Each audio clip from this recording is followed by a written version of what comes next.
Hello everyone, welcome to our History channel.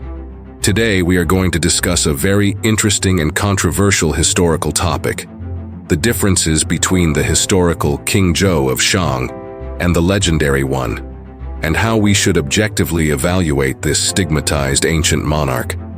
Our common understanding of King Zhou of Shang largely comes from ancient novels and dramas like Investiture of the Gods, where he is portrayed as a figure of extravagance, licentiousness, and tyranny. But is this really the case? Let's explore the story behind King Zhou of Shang together. First, let's talk about the historical King Zhou of Shang. According to records such as Records of the Grand Historian, King Zhou, also known as Xin, was the last monarch of the Shang Dynasty. During his reign, there were indeed records of him undertaking some extravagant constructions like the Deer Terrace and prison room.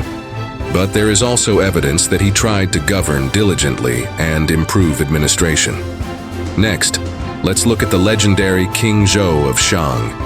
In folk tales and literary works, he is depicted as an extreme character, indulging in wine and women, being brutal and merciless, even burning the loyal Gone alive and persecuting loyal officials.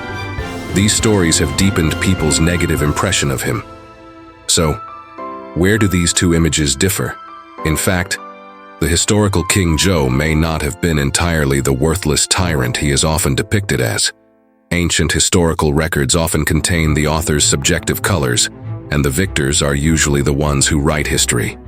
The image of King Zhou was likely tarnished by the subsequent Zhou dynasty to highlight their legitimacy and orthodoxy. Now, let's evaluate King Zhou of Shang from an objective perspective.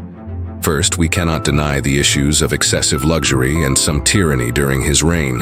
However, we should also acknowledge that under his rule, the Shang dynasty still experienced certain economic and cultural developments. For example, advancements in bronze craftsmanship and writing systems, jade and ceramic artworks, urban planning and architecture, as well as agricultural models and irrigation systems. The failure of King Zhou was more due to the conflict between old and new forces, and the intensification of social contradictions rather than all his personal flaws. When considering historical figures, we should try to shed single labels and attempt to understand them from multiple perspectives. The story of King Zhou teaches us that history is often much more complex than we understand.